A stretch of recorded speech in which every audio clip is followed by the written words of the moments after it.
This is my Kawasaki Ninja H2. I bought this bike last summer for 36,000 bones. That's $36,000 for normal people. Normally, the way that you buy these motorcycles is you go to Kawasaki directly and place an order for one of these. I was very lucky and I didn't have to do that. In the middle of summer, a dealership nearby in my area contacted me and let me know that they had a Kawasaki H2 just ready and available in their dealership. After sitting on it and thinking about it for a couple of days, I ended up walking into that dealership and walking out with a Kawasaki H2 for $36,000. MSRP on these bikes start at around $32,000, and so that was after taxes, fees, registration, all of that lovely stuff. $36,000 got me a base stock regular Kawasaki Ninja H2. That is a lot of money for a motorcycle. I'm gonna be honest with you. It sucks. Yeah, thank you. This is a Ducati V4 that I just purchased. MSRP on this bike is $25,000. I would argue that this bike is a much better deal, and we're gonna come to a reasonable conclusion on that by the end of today's video. Obviously, $36,000 for any vehicle, maybe to most people may sound not entirely unreasonable. What's a car that's like a decent car that's in that range? Like a brand new car. Let's look this up. A Honda Civic, the MSRP of a 2025 Honda Civic base model is $24,000. This bike MSRP is $7,000 more than a full-size, well, not full-size, but a compact car, somewhat compact car. So why is anybody in their right mind paying $32,000 plus for a motorcycle for two wheels? While I don't think that this is the best business proposition for anybody in the motorcycle world, there is a few things that makes this bike special and worth that extra price tag. The being, it's supercharged. It's the only motorcycle these days, I'm sure a lot of you guys know this, that you can still buy to this day that is supercharged from the factory. Being a boosted bike, you're gonna pay a little bit more of a premium. So a typical 1000cc bike is these days, like a Japanese 1000 is gonna be priced around $18,000. You're probably gonna pay a little bit over $20,000 out the door. So this is around $16,000 more than any of the other Japanese 1000s. That upfront cost is gonna be the main factor of why a lot of people don't buy this motorcycle. But there are a few things that actually do end up being cheaper. Because this bike has been in production for so long, and the fact that it's a very rare production motorcycle, a lot of people buy these bikes and don't ride them. Countless people buy these motorcycles, only put like a few hundred miles on them over the year, and for the majority of the year, they just sit in their garage, kind of like what I've been doing. Yikes.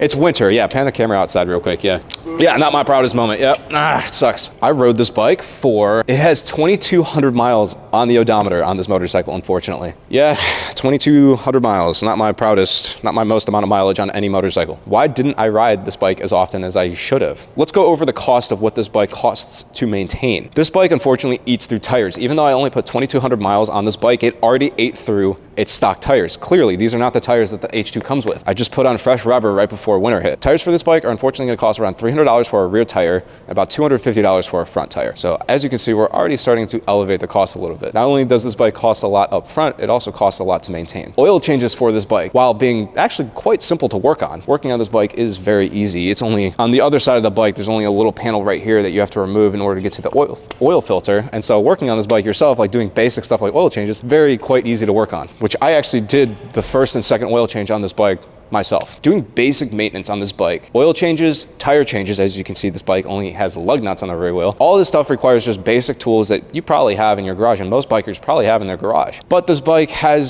a special feature that requires somebody with professional experience to work on. Since this bike is boosted, that is not just free maintenance. It's not a free thing to maintain. There's actually a tech here that works at this Ducati dealership that used to work in Kawasaki's for a living. That supercharger service is one of the most expensive parts about owning a Kawasaki H2. It's required to check the turbine clearances on the first service on this motorcycle, and that service can go upwards of $1,500 to check. And that is required. It's a required service in order to keep and maintain the warranty on this motorcycle. It requires those turbine checks at the 600-mile break-in service and every 15,000 miles after that fact. So you can see how this can start getting a little pricey very quickly. And again, that's not really a service that you want to do yourself. The clearances on the turbine checks are literally like quarter of millimeter, like nanometers type. Like it's tiny. And it's not something that the majority of people who don't work on these things for a living are going to be able to tell. And it requires some special tools. It's just not really something you want to tackle yourself. But besides that, oil changes, I think, are every 3,000 miles. Tire changes, you're probably going to be changing tires every 3,000 miles. That is all stuff you could probably do yourself and save a little bit of money by doing it yourself. Now, in terms of modifications and what I've had done to this motorcycle myself, I'm kind of an anomaly here on YouTube. I have not fully built out this Kawasaki H2, and I don't really plan on doing that. I've kind of made it apparent that like I ride really fast bikes, but I don't like to ride them really fast everywhere I go. I'm trying to change that about myself a little bit. I want to be able to enjoy these bikes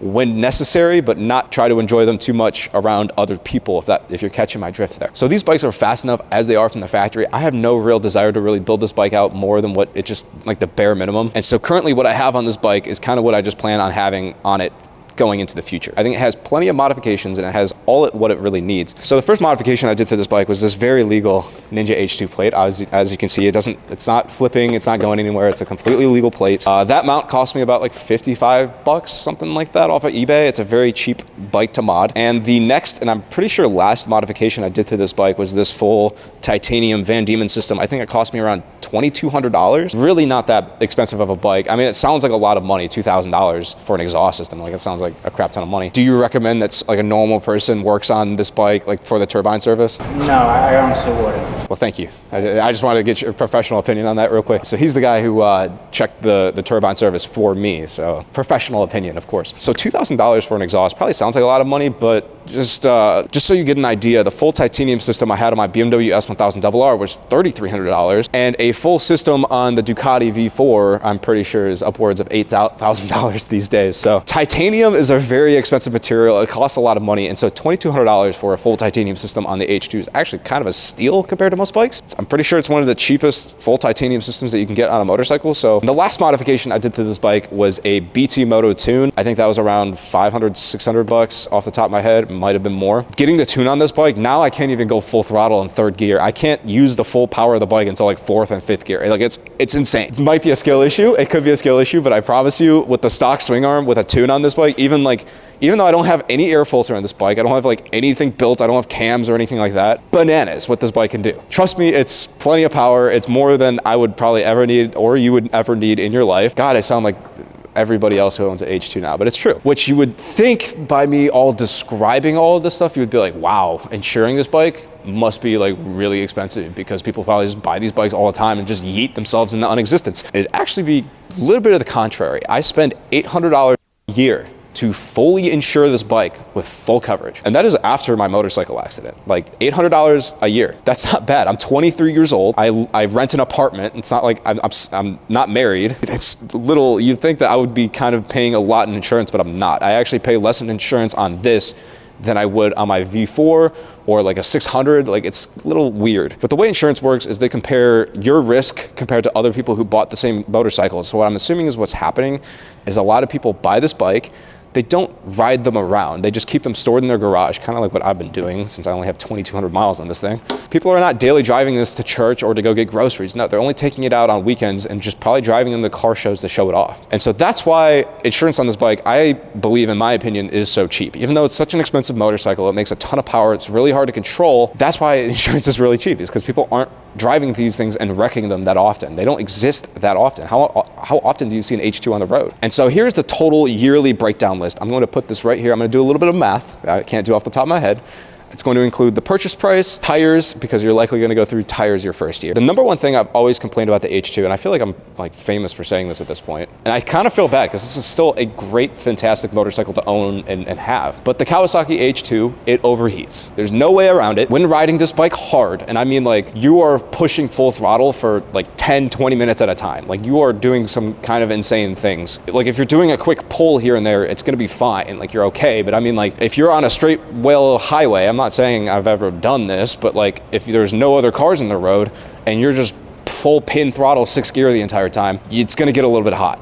And you're going to notice on this bike, it heats up very, very quickly. And what this bike is not doing, it's not very good at shedding that heat, because all this bike has is just a radiator. And since this is a boosted motorcycle with a supercharger, it has no way of dissipating all that superheated air, because when it's compressing that air, it pulls in air, it's compressing it, making it more energy dense, and then sending it to the motor. That air is not being cooled down. There's nothing to cool it down. Most boosted vehicles have an intercooler, which is basically, it looks like a little mini radiator. It looks just like a radiator, but it's smaller. This bike doesn't have that. And so it's taking it all that compressed air, superheating it, and then just sending it right into the motor. And if you're holding it wide open for a long period of time, it's just gonna get hotter and hotter until eventually, and I've talked to other people, I've talked to a lot of people that have melted down H2 top ends because they didn't put an intercooler on their bike and then rode them extremely hard. You cannot ride this like a naturally aspirated bike. It's just not, it's not what it's meant to do. Now the H2R, while it also doesn't have an intercooler, has much stronger internals, and that's why that bike also costs $60,000, $70,000 to buy. This is half the price of an H2R, and it does not have the strength of the internals and the quality of the internals that the H2R has. Because Kawasaki built this as a street bike, they didn't expect people to just go wailing down the highway like a maniac. If you want to do that, I mean, if you want to do that, you do have to spend a little bit of money and time in order to install an intercooler. This mod exists for a reason. Now, I've seen intercoolers all the way from $2,000 all the way up to like $4,500, and the cost of installation, since it's a very complicated and difficult mod to install, you're also probably gonna have to pay somebody to do that as well if you want it done right. But once it's done right, then you could ride this bike like it's a naturally aspirated bike, because that air, as it's being collected in the bike, compressed, it's going through the intercooler, being cooled down before entering the motor.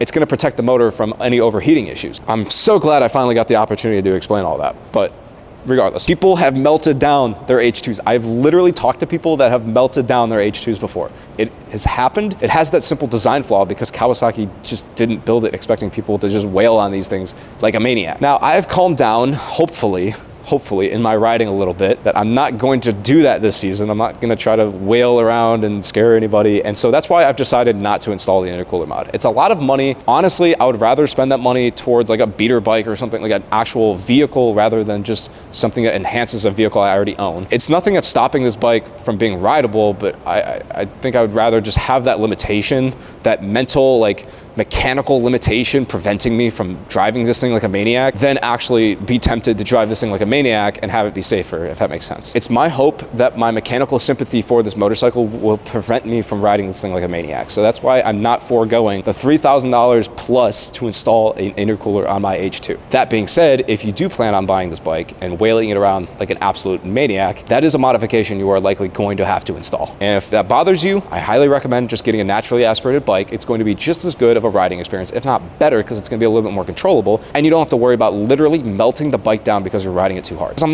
not riding it that hard. I'm not roll racing this bike. It is literally just a bike that I can get on, go full throttle on sometimes when it's safe, when I deem it to be safe and nobody is the wiser. I can personally enjoy that little supercharger whine, the little like, it's awesome. I love that about this bike. I don't know, it's a little bit higher pitched than that, but like obviously I can't make that sound with my mouth, but you know what I'm talking about. It's not like a literal blow off valve. It's more like. So the last thing I just want to discuss is the H2 really isn't worth it when compared to other bikes like this. The H2 is special because it has a supercharger. That is literally the only thing. That's why you pay $16,000 more for that bike over like a ZX-10 or like a regular Japanese 1000. This bike also exists.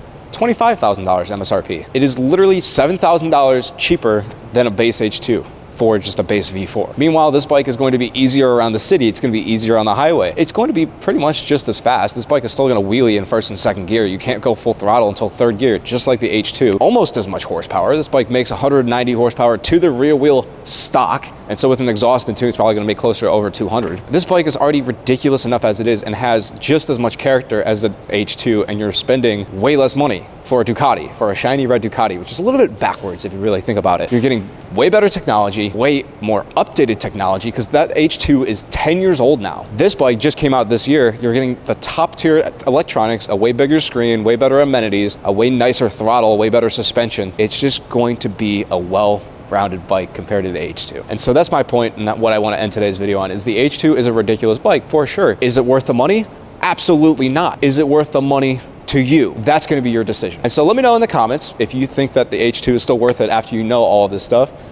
Yeah, the bike is cheaper to mod, but it's still, you have to get over the fact that it's a very expensive bike up front. And if that's going to be worth it to you when bikes like this or even cheaper Japanese 1000s exist, is that still going to be worth it to you? As a first bike, totally. The fact of the matter is, at the end of the day, I would definitely buy this bike over that bike any day of the week. And yeah, I think that's where we're gonna end today's video. Make sure you guys hit the subscribe button. As you can see, it's a little fucking snowy outside right now, so we can't really go riding, but this is what we got. So stay tuned for tomorrow or next week's video. Bye-bye.